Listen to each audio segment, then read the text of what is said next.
I'm home with the biggest announcement of the year for Pokemon Go. The Ultra Unlock for this year's Global Challenge has officially been announced, and it's kind of crazy, like massive. So, wow. Week 1, again, we have 3 weeks of this. So week 1, Johto Journey. Starting September 2nd at 1 p.m. until September 9th, 1 p.m. Pacific time. If you're extraordinarily lucky, you might hatch Unown forms ULTRA from 10-kilometer eggs. So Unown will be available in eggs for the first time ever in Pokemon Go as part of this bonus. That's big. Raikou, Entei, and Suicune will return to raids along with other Johto Pokemon, which means, wow, I might actually get a shiny Raikou without having to trade for it. And if you're lucky, you might encounter shiny Sentret and shiny Gligar. Nice. Bonuses, double incubator effectiveness, so hatch eggs twice as quick. That's week 1.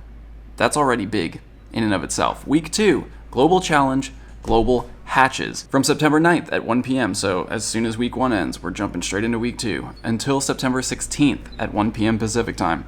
Regional Pokemon Farfetch'd, Kangaskhan, Mr. Mime, and Tauros will hatch from 7-kilometer eggs, and if you're lucky, you might hatch shiny ones. So the first shiny regionals, well, aside from Solrock and Lunatone, the Gen 1 regionals will finally have their shiny forms released. That means, obviously, you can hatch them from eggs.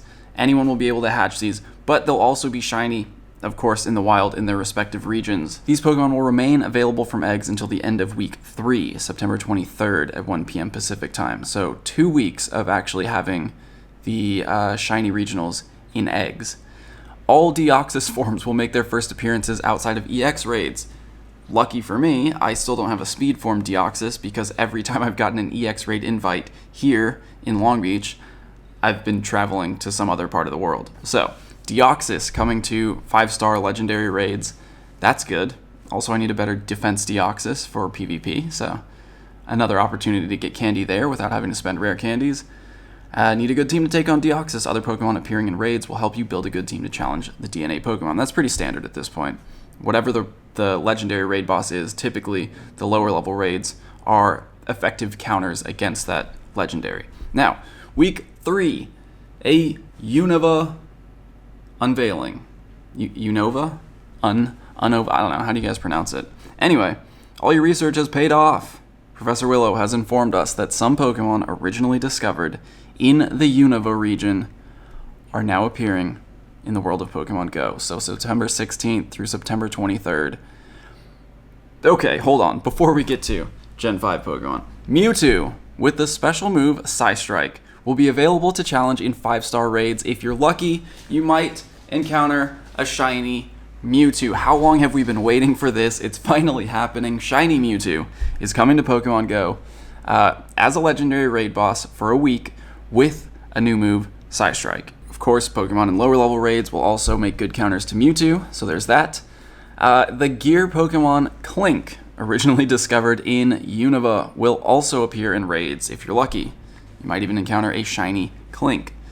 Interesting Pokemon. You may also find shiny Patrat and shiny Lillipup. Lillipup is so cute. Patrat and Watchog, not so much. Also, Stoutland. Yeah, Lillipup is so cute. That's what I can say about those Pokemon. So it doesn't say specifically which Unova Pokemon are going to be released, obviously. Patrat, Lillipup, Klink, families, I'm assuming starter Pokemon as well. And it looks like we're going to have another slow rollout, the same way we did for Gen 4 for Sinnoh Pokemon. And finally, Jirachi has awoken. We're excited to announce that Jirachi is now available for all trainers via special research. So, that Jirachi research is going to be available globally. It doesn't say exactly when, so I'm assuming now. Check your game. So much going on with this Ultra bonus. The biggest takeaways, I think, are Unown in eggs. That's a big opportunity for a lot of people who haven't been able to travel to events.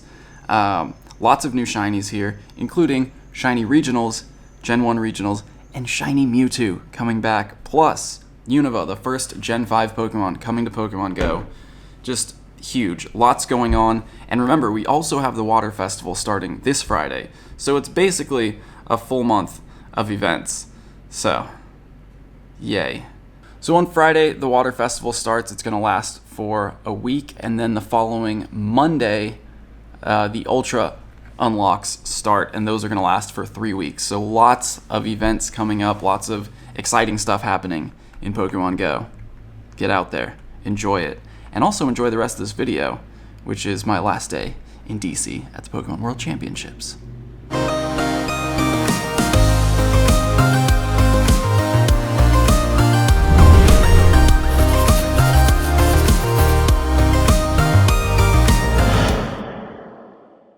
It's day 3 of Worlds. Got a special trade for the day.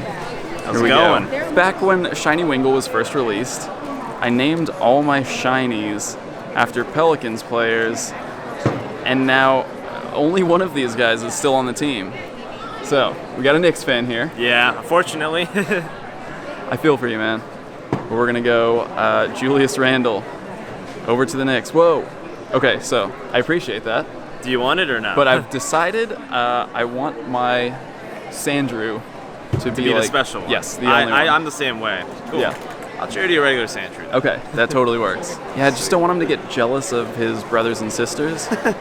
So, there we go. Perfect. Again, thank you to everyone who's offered the Sandshrew. And if there's any Lakers fans out there, or Spanish basketball fans, wherever Nikola Mirotic ended up this season, I don't even know. just ask me for trades. I got the Pelipers. Thank you. Thank you. You said you do content too, Yeah. right? You want to shout out your channel? Sure. My name is Glad. I do lots of Pokemon content as far as the main series goes. I'm really psyched for Sword and Shield. Have you played the demo at all? No, not yet. I'm going to get up there today. Yeah, it's awesome. So I really look forward to getting more Pokemon out there. Pokemon Go is like pretty much a hobby of mine. So yeah, keep up the content, man. Yeah, absolutely. Good to meet you. Yeah, you too. Take care.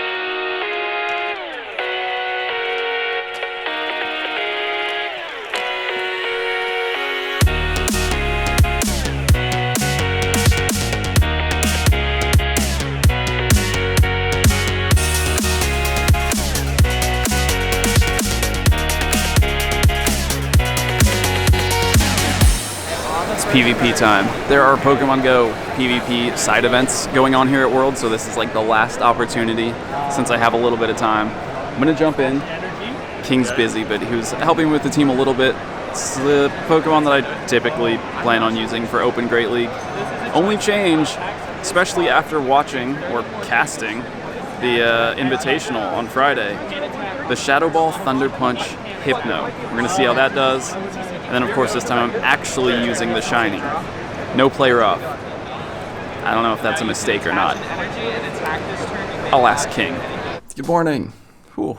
It's early here, back in Long Beach. Jet lag. So, originally, my plan for this video was to have King look over my battles with me so that we could go through that. I was planning on doing that at the airport yesterday. We were in a lift on the way to the airport, and then I realized we were flying out of different airports, so I hopped out. I went to my airport, King went to his airport, and unfortunately, now you're going to miss out on his expert commentary, and instead, it'll be me. Not that I don't know what I'm talking about, but, you know, King just knows a little better.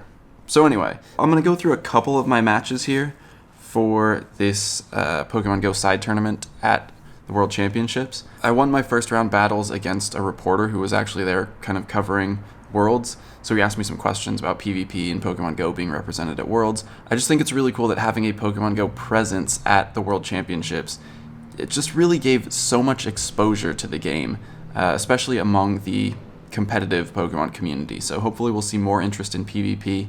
So, into the matches here. I'm battling, well, so, round 2, match, pod 1, match 2. Dat Boy Muck, you might recognize him from the North American Sylph Championship, so lots of pressure on me right now. I think there's a little more pressure on me, but we'll see what happens. I don't know, we'll see. The format for this little tournament was best of 3. You have a team of 6, best of 3 with team preview, so one of the things that I noticed right away was that he had Lantern on his team, and I didn't really have a good answer to Lantern. So I tried to avoid bringing, you know, Pokemon that were weak to Lantern, especially in this second match. In our first match, I brought Skarmory because it did counter a lot of the Pokemon on his team. Unfortunately, I think he also realized how weak I was to Lantern and didn't bring those Pokemon that were weak to Skarmory, and then brought Lantern, and that was really an issue for me. So, going into the second battle, I brought no Pokemon that were weak to Lantern. That meant leaving Azumarill and Skarmory at home. And Probopass too. Yikes. So we lock it in here. I'm leading Sableye. Generally a safe lead. Of course, he leads Lantern. So I'm feeling okay about this because I know that Lantern's not going to really hurt anything on my team. Lots of neutral matchups. Trying to get that foul play off quickly. Pretty strong move coming from Sableye. A little bit of damage there. I'm just going to keep playing out this matchup here. He's got probably Thunderbolt at this point. I am going to shield because I just want to get rid of Lantern, even though nothing on my team is super weak to it. He switches in Azumarill. I stay in with Sableye, probably a little bit too long. Charge up some energy. I think I was trying to switch there, and I just kind of jumped the gun. Shield here to save the energy. I have a lot of energy built up. I don't want it to go to waste. And yeah, I think I was trying to switch Hypno and accidentally hit Shadow Claw, or Shadow Sneak. So now I switch Hypno. My Hypno is carrying Thunder Punch now, so should be able to get some damage into Azumarill, or at least pressure shields here. Blocks the Thunder Punch, so I get the shield. I'm not too worried about any damage coming from Azumarill onto Hypno at this point. Hypno, super tanky Pokemon. So that's going to be Play Rough. It's like maybe a third of my HP, but I'm up to Thunder Punch already again. He switches, and this was like probably the best play here. After I hit him with this Shadow Ball, he goes, and that's why we count. So he wasn't counting my confusions and didn't realize I had Shadow Ball ready. He was expecting Thunder Punch there, and that was probably like the biggest play of the battle for me, and what ultimately allowed me to win this battle. Psyshock not very effective, but of course Sableye has energy stored up, so I'm able to just jump straight into a foul play here. He does have, I think, one shield left at this point, but let's Bronzong go. No, yeah, Lantern. So I'm racing now to foul play, just barely get it off with a tiny bit of health left. Probably one water gun would have taken me out at this point, so another lucky hit there. And then I'm on to my last Pokemon. He's got two left, but it's Medicham. Medicham, I'm just going to try to go for counters here. Well, obviously he gets to his Thunderbolt already. So good amount of damage, but I'm going to KO the Lantern with counter as soon as he brings in Azumarill. I kind of just hesitated there. Either move is not going to be super effective, but either move is just about enough to KO. So I won one battle. So for game 3 with Datboy Muck, again, I lock in the same team because of how much trouble the rest of my team really has with Lantern. So let's see how it goes. I lead Sableye, he leads Lantern again. Again, not the worst matchup for me in the lead position here. So we'll just go for the foul play. He switches to Azumarill just in time to tank this foul play. Not very effective damage. Really good switch there. And that's why you count, so you know exactly when to switch. So I leave Sableye in here for a little while. I know he's got Ice Beam. I don't know if he has Play Rough at this point. So I shield. It's going to be Ice Beam. I don't think he's revealed his second move to me yet. So I'm staying in this matchup, even though I probably should switch out. And yeah, there's the switch. So it's going to be Hypno again, going for the Thunder Punches. I kind of over-tapped there a little bit. Got locked into that confusion animation, so I wasn't able to get Thunder Punch off quickly. Ice Beam doesn't hurt too much. Oh, he did. He did Play Rough, didn't he? I don't know. Punched. Knocked out the Azumarill. My switch timer still counting down, so I'm just going to keep going for Thunder Punches on Lantern for neutral damage and shield pressure. I know he's got shield left for Shadow Ball, so just keep chunking him down a little bit with these. Although, to be fair, I probably could have charged up a Shadow Ball and at least gotten a shield out of it instead of just like that tiny bit of Thunder Punch damage. But for now, I'm going to send Sableye back in, try to get to Foul Play before he gets another charge move. And, of course, another switch.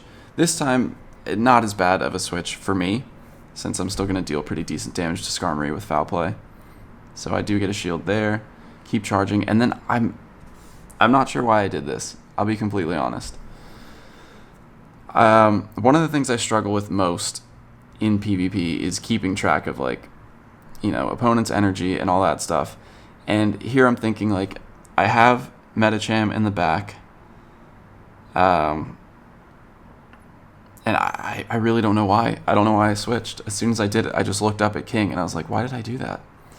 But I did learn that Medicham can actually win this matchup if I had gone for Power Up Punch in this position instead of the Ice Punch. I could have potentially won this matchup with Medicham. Now, of course, he did shield, but that second Power Up Punch is where Medicham's counter starts to do more damage. Of course, I didn't have a shield left for the Sky attack, but yeah, at this point, I've pretty much lost. I tried to go for the knockout. Yeah, didn't quite work out, but good battles. I definitely learned from it. Yeah, GG. This is great. I don't know how this keeps happening. I keep getting paired up with people I know. How you feeling? I don't know if I want to beat you or not. You do. Okay. Definitely. Okay. Definitely try your best. Okay. I won, but I'm gonna let you plug Go Stadium anyway, because I've never actually, like, you know, I've been out of the PvP game for a little bit, but Go Stadium, here we go. So Go Stadium is an online community and platform that we currently have over 9,000 members worldwide that can come into our Discord, participate in discussions over the monthly metas, and also participate in remote tournaments. We are highly automated, so you come in and our bots will actually group you together.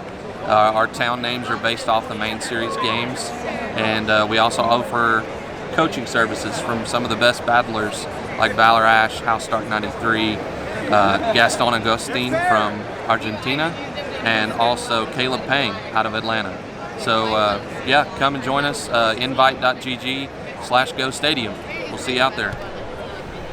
Seriously, check it out. Also, the IV spread, that's what I use you guys most for. Yeah. Checking IVs for PvP Pokemon. It's all linked down below. Nick, how'd you do? I won that one. All right, so 3 prize wall tokens and pick a booster pack. All right, I just finished up the tournament here. This is the first time Pokemon GO's ever been represented at Worlds, but this is not your first time at Worlds. No. So could you explain a little bit about what you do here, and then maybe also what it's like having Pokemon Go here for the first time? As a Pokemon professor, a lot of us volunteer our time to be on staff or to be on the volunteer team here, and it takes hundreds of people to make an event this large Right. such a success. Yeah. And we love the game. We love the interaction. We love how everyone comes together like a family. Yeah. We know each other from other events, and for some of us, we've been a professor for maybe a year or two. There are some professors like me that have been around for 2 decades, and we love the game. And it's great that Pokemon Go is now starting to be embraced by the Pokémon Company International. It would be great to have official sanctioned events, because we'd had over 80 people participate today in just a social cup version, and a lot of people enjoyed their experience today. So hopefully we can get this to be a sanctioned part of League where it can stand alongside both the trading card game and the video game. Awesome. And Pokken as well. Yeah. You said 80 people today. A lot of those people, like, first time really playing competitively. Mm-hmm. Yeah, so, I mean, it's happening. We got main stage, 13,000 people watching the stream. We're coming up next year. Hopefully. Hopefully we'll be back. Definitely. Awesome. Thank you. Thanks, Nick.